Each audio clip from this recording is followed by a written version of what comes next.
Hello everyone, how are you doing? This is MD Tech here with another quick tutorial. In today's tutorial, I'm going to show you guys how to enable or disable the Auto HDR for games on your Windows computer.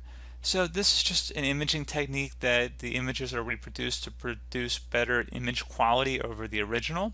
So this should hopefully be a pretty straightforward process, guys, and without further ado, let's go ahead and jump right into it. So all you have to do is open up the Start menu, select the Setting gear icon on the left side where you hover over it, it says Settings.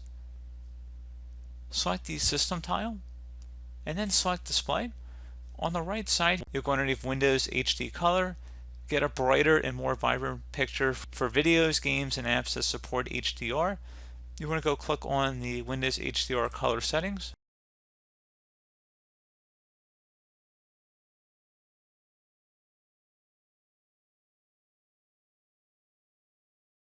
Assuming your device supported it, there'd be an option that says use HDR that would say yes here. There would be an option to toggle on or off for these items. So unfortunately, since this device is not supported, they all say no.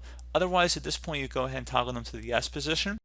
And if you had multiple displays, you'd click inside this drop down here and select it for whichever display you'd want to adjust it for. You'd have to do it for each specific display. So again, pretty straightforward process here, guys. I do hope that I was able to help you out, and I do look forward to catching you all in the next tutorial. Goodbye.